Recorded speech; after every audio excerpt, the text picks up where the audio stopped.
একই হলো বিশ্বমোহিনীর? আমাকে বরমালা পরালো না? আমাকে?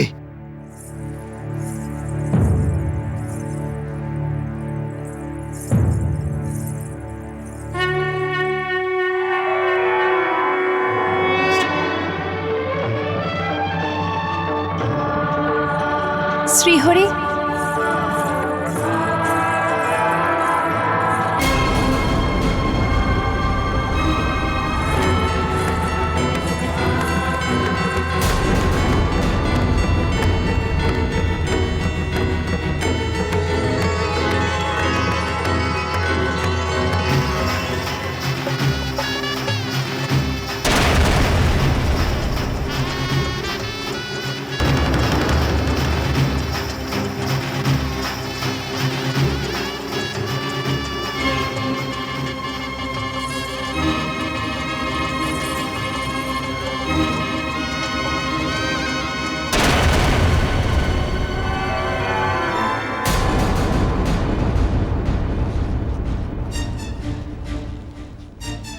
মান্যবর, স্বয়ংবর সভা সমাপ্ত হয়ে গেছে।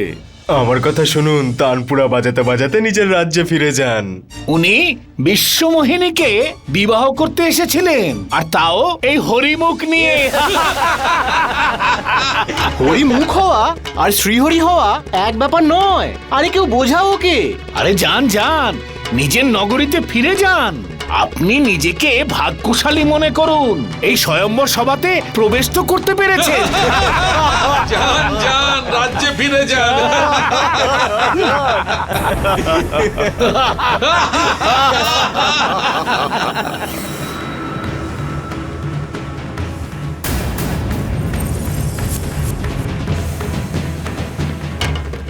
নারদ, ব্যাস প্রভু, শুধু আপনারই আমার ওপর হাসা বাকি ছিল। খুব দুঃখিত মনে হচ্ছে। কি কারণে?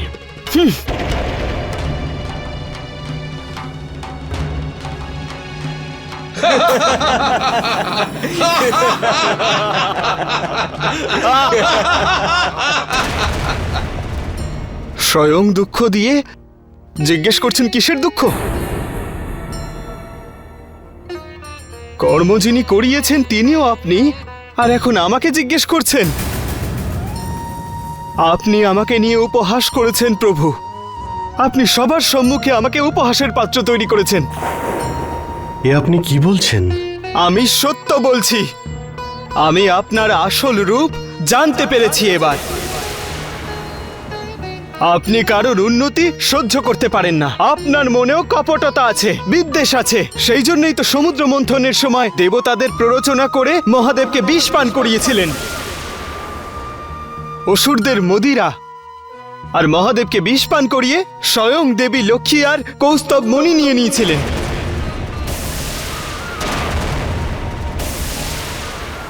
বাহ প্রভু, কত কপট আর স্বার্থপর আপনি।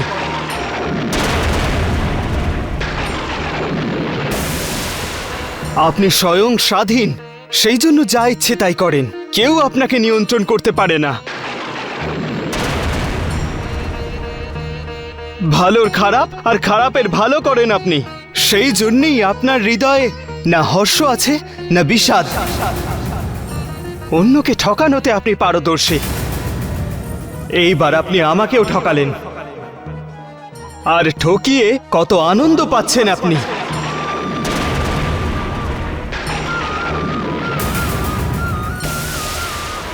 এখনো পর্যন্ত আপনাকে কেউ কিচ্ছু বলেনি, এত সব দুর্ব্যবহারের কোনো প্রতিক্রিয়া পাননি, সেই জন্য আপনি এত নির্ভীক।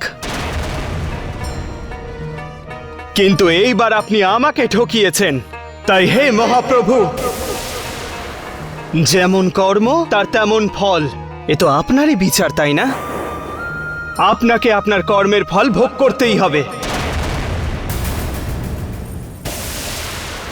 হে নারায়ণ, কমলনয়ন, জগদীশ বিষ্ণু,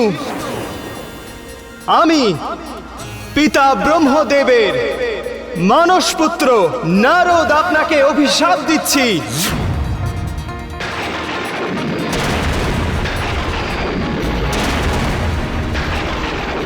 বিশ্বমোহিনীকে আমার থেকে কেড়ে নিয়ে আপনি আমাকে বিরহ দিয়েছেন, ঠিক তেমনি আপনিও আপনার পত্নী বিয়োগে বিরহ যন্ত্রণা পাবেন।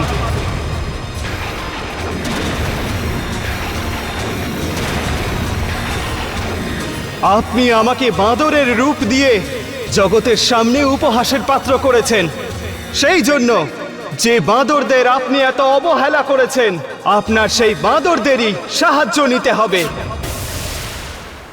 নিজের ভক্তের অভিশাপকে লোক কল্যাণের জন্য বরদানে পরিবর্তন করে এখন প্রভু পৃথিবী লোকে শ্রীরাম অবতার নিয়েছেন।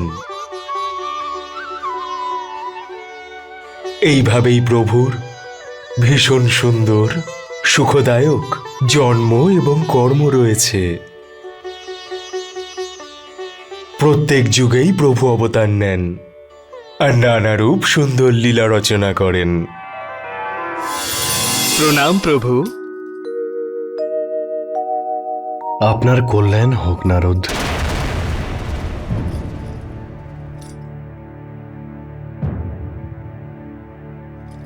বৎস নারদ, তুমি যে কামকে জয় করেছো সেই অহংকার ভঙ্গ হয়েছে তো? তুমি কি বলেছিলে বৎস? যে তুমি মোহ আর আকর্ষণকে জয় করেছো, চঞ্চল মনে স্থিরতা আনতে পেরেছো, তাকে তোমার বশে নিয়ে এসেছো।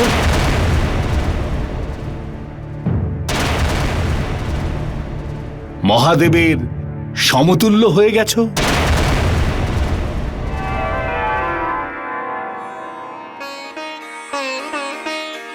আমাকে ক্ষমা করুন প্রভু, আমাকে ক্ষমা করুন।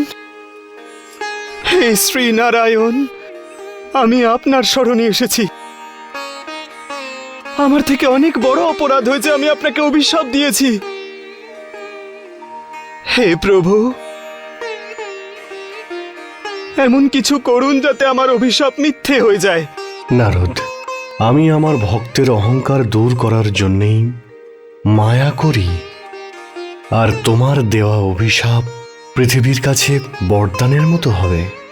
আমি আমার ক্রোধের বশে আপনাকে কটু বচন বলে যে পাপ করেছি, আমার সে পাপ কি করে খণ্ডন হবে প্রভু? নারদ, তুমি এখনই শিবের মন্ত্র জপ করো, তুমি অবশ্যই শান্তি লাভ করবে। এটা তুমি কখনো ভুলবে না যে মহাদেব আমার ঈশ্বর। নারদ, শিবের সমান অন্য আর কেউ আমার প্রিয় নয়। ত্রিশূলধারী যার উপর কৃপা করেন না, সে আমার কৃপাও লাভ করতে পারবে না। মহাদেব তো মহান, উনি সত্যই কাম জয় করেছেন, যা অলৌকিক ঘটনা, সেই জন্য ওনাকে মহাদেব বলা হয়। কিন্তু মহাদেব, দেবর্ষি নারায়ণকে স্ত্রীবিয়োগের যে শাপ দিয়েছেন, তা কি বাস্তবে সত্যি হবে?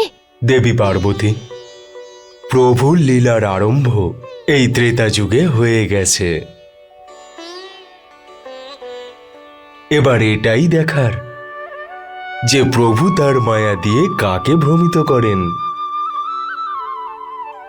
আমি তো মায়াপতির মায়া আর লীলাধরের লীলা দেখার জন্যে উৎসুক।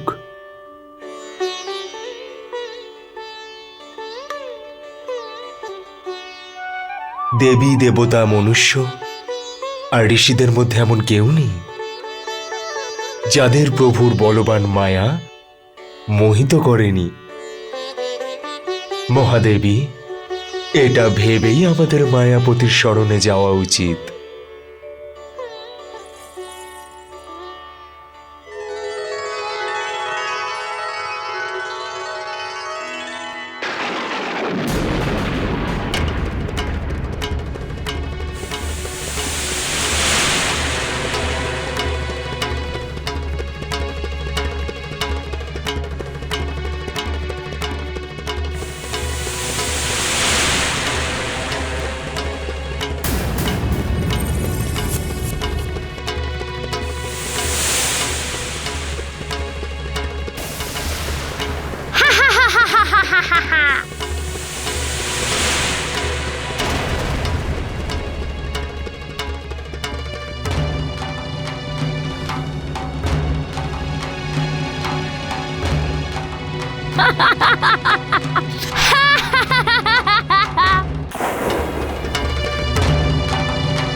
শূর্পণখা, বোন শূর্পণখা, আমার প্রিয় ভ্রাতা খর আর আমার দ্বিতীয় ভ্রাতা দূষণকে শূর্পণখার প্রণাম।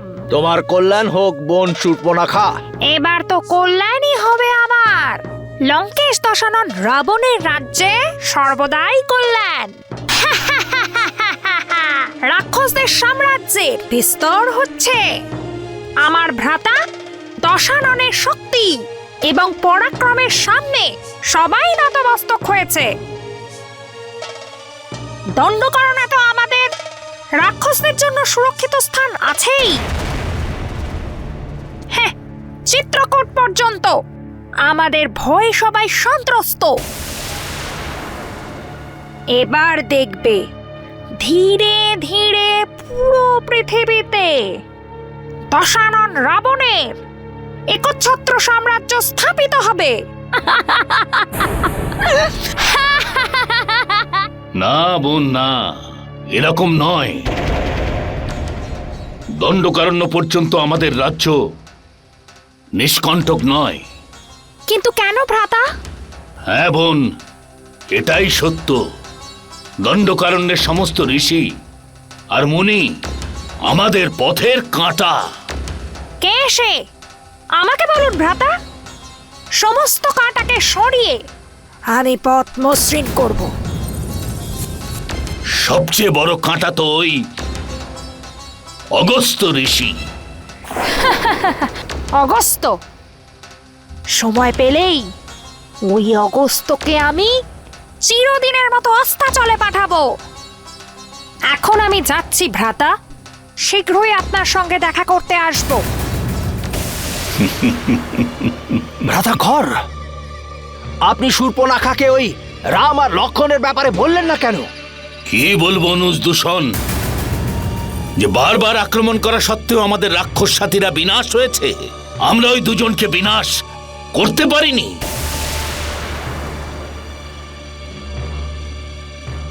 নিজের অক্ষমতা স্বীকার করা বুদ্ধিমানের কাজ নয়। একবার যখন আমরা ওই দুজনকে বিনাশ করে দেব, তারপর মাথা উঁচু করে বলবো যে আমরা রাক্ষস জাতির কীর্তিকে অবিনশ্বর করে দিয়েছি।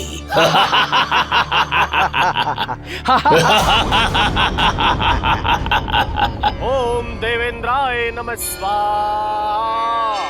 ओम चंद्राय नमः स्वाहा।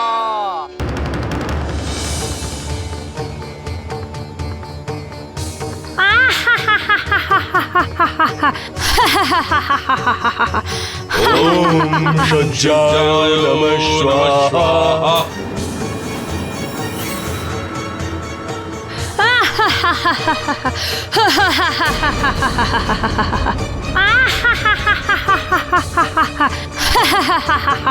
তো এটাই অগস্ত্য মুনির আশ্রম, যে রাক্ষসদের পথে কাঁটা হয়েছে।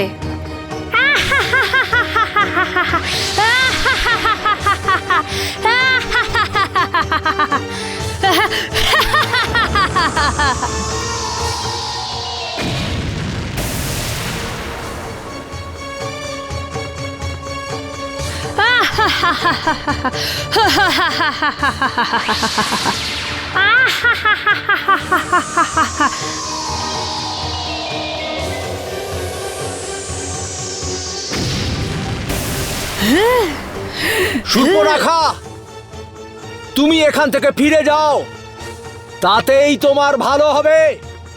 আর রাক্ষস প্রজাতির ভালো হবে এটাই মুনিবর, যে আমি তোমাকে এখনই শেষ করে দিই। পুরো রাক্ষস জাতির ব্যাপারে পরে ভেবো, প্রথমে নিজের সম্পর্কে ভাবো রাক্ষসী। আমি তোমাকে আমার তপবল দিয়ে ভস্ম করে দিই, তার আগে তুমি এখান থেকে ফিরে যাও। অগস্ত,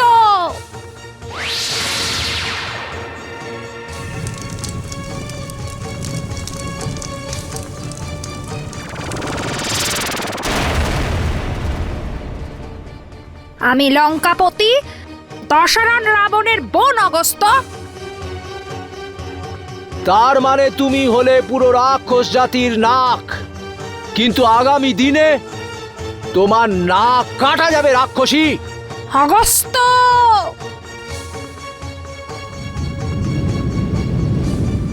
হ্যাঁ হ্যাঁ,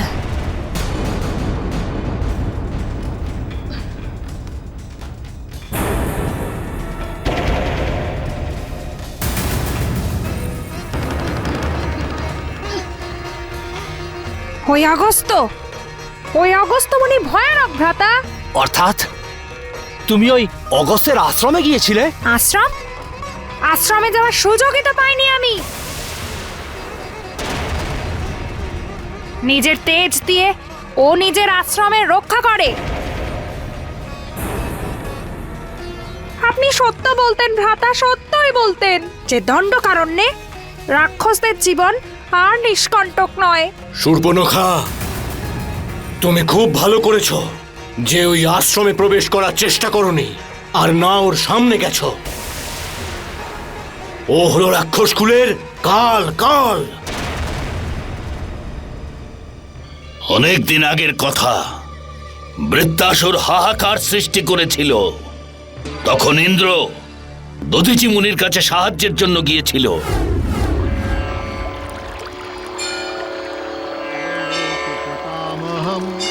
মহাপাপহরম দেব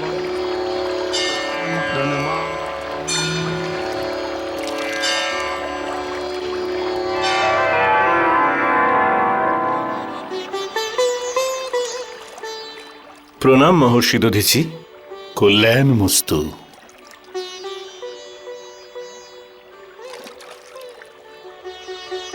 আজ দেবেন্দ্র দর্শনে আমি ধন্য হলাম। মহর্ষি, এখন আমি আর দেবেন্দ্র নই। রুদ্রাসুর স্বর্গলোকের সঙ্গে সঙ্গে ত্রিলোকেও নিজের আধিপত্য স্থাপন করেছে, আর তাই ত্রিলোকের কল্যাণের জন্য আমাদের আপনার সাহায্য দরকার। মহর্ষি, আমি আপনার কাছে সাহায্য প্রার্থী হয়ে এসেছি, আর আমি জানি যে আপনার কাছ থেকে কোনো যাচক কখনো খালি হাতে ফিরে যায়নি। কি চান আপনি? মহর্ষি, পরমপিতা ব্রহ্মদেব রুদ্রাসুরকে বধ করার উপায় বলেছেন। মহর্ষি, আপনার অস্থি দিয়ে তৈরি বজ্র দিয়ে রুদ্রাসুরের বধ করা সম্ভব। চতুরানন ব্রহ্মা আমাকে তাহলে আমার জীবন সমাপ্ত করবার আদেশ দিয়ে দিয়েছেন।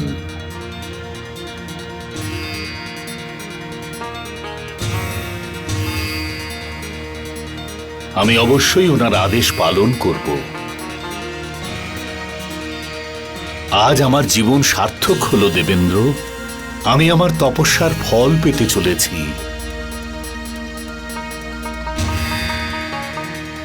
আমার দ্বারা এই তিন লোকেরই কল্যাণ হতে যাচ্ছে। যশস্বী ভব ইন্দ্র।